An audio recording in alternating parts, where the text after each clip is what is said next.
আমাকে কিডন্যাপ করে নিয়ে এসেছে 4টা ছেলে। জানি না আমার সঙ্গে কি হতে চলেছে কিংবা কি হবে। আসলে আমার এই অবস্থার জন্য আমি দায়ী। আমি লুবনা, আমি গরিব বাবা মায়ের একমাত্র মেয়ে। একটা ছোট ভাইও আছে আমার। আমার বাবা মা, আমার মা পরের বাড়িতে কাজ করেন এবং আমার বাবা মানে জোন খাটেন। দুইজনে খুবই কষ্ট করে আমাদের 2 ভাই বোনকে লেখাপড়া চালান। আসলে আমি খুবই লোভী একটা মেয়ে। তা কিছুদিন আগেও মানে 1 ঘন্টা আগেও বুঝতে পারতাম না। এই মুহূর্তে আমি বুঝলাম, আসলে উচিত শিক্ষাটা পেয়ে আমি বুঝতে পারলাম।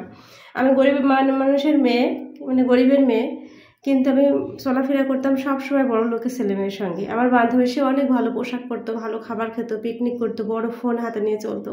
এই জন্য আমি বাবা মাকে সবসময় খোঁজা দিতাম, বলতাম আমাকে দেও না কেন, আমার প্রয়োজন। কিন্তু আমার বাবা মার তো আসলে ছিল না, তারা পাবে কোথায়? মা বারবার বলতো লোভ ভালো না, তুমি লোভের দিকে যাচ্ছ, আমরা যেভাবে আসি সেভাবে আলহামদুলিল্লাহ, তুমি ওদের দিকে তাকাইও না।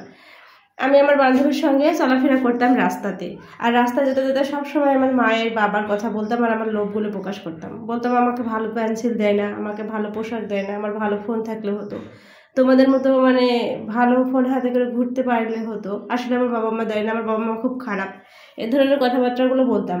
পাশেই দোকান ছিল, আর দোকানে বসে অনেক খারাপ ছেলেরা আড্ডা দিত। তারা কখন জানি আমার কথাগুলো শুনে নিয়েছে এখন বুঝতে পারলাম, এবং আমার পিছু নিয়েছিল। তারপর একদিন আমাকে একটা ভাইয়া এসে বললো, আমি তোমার বন্ধু, এই নাও পেন্সিল, তুমি ভালোভাবে লেখাপড়া করো।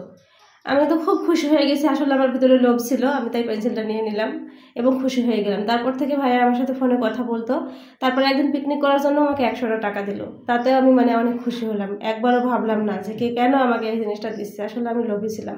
দিয়ে একদিন রাত্রে মানে সকালে হঠাৎ আমাকে ফোন করলো, তুমি চলে আসো, তোমাকে একটা কাজ ঠিক করে দিব, সেই কাজটা যদি তুমি করতে পারো তাহলে অনেক টাকা পাবা। আমি আর কিছুই ভাবলাম না, ব্যাগটা নিয়ে বের হচ্ছিলাম। সেই সময় আমার মা বললো, কোথায় যাচ্ছিস বাবু? আমি বললাম প্রাইভেটে যাচ্ছি, কিন্তু আসলে আমি প্রাইভেটে যাচ্ছিলাম না। তারপর তাদের কাছে যখন আমি পৌঁছালাম ভাইয়ার কাছে, তখন আমার নাকে কি শুকাইয়ে দিচ্ছি আমি বুঝতেও পারি নাই। তারপর দেখছি এই বাধা অবস্থায় আমি আছি, আর আমার চোখের জলে সব ভিজে যাচ্ছে। আমার কাছে কিন্তু ফোনটা ছিল, কিন্তু ফোনটা সাইলেন্স করা ছিল।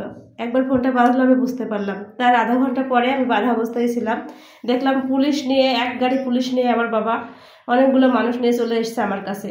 তারপর তাদের 4 জনকে সহ আসলে আমার কোনো ক্ষতি করতে পারে নাই। আসলে আল্লাহ তাআলা আমাকে বারবার বাঁচিয়ে দিয়েছেন। আসলে আমার বাবা মায়ের জন্যই হয়তো, তাদের দোয়াতে আমি বেঁচে গিয়েছি। তারপর পুলিশ সহ তাদেরকে নিয়ে, আমাদেরকে নিয়ে আজকে থানায় আমি বেঁচে গিয়েছি, আমার জীবনটা বেঁচে গিয়েছে।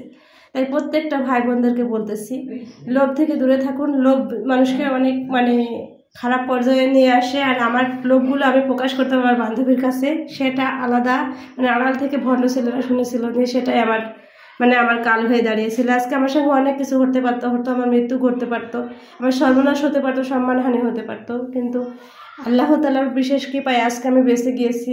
আমার বাবা আমাকে মানে আমার কাছে ফোনটা ছিল, তাই ফোনটা ট্র্যাক করে তারা 4 জনকে সহ আমাকে থানায় নিয়ে এসছে। তাদেরকে জিজ্ঞাসাবাদ করা হলে তারা বললো তারা পাচারকারী, তারা আমাকে বিক্রি করে দিত, আর কিছুক্ষণের ভিতরে একটা গাড়ি এসে আমাকে নিয়ে যেত।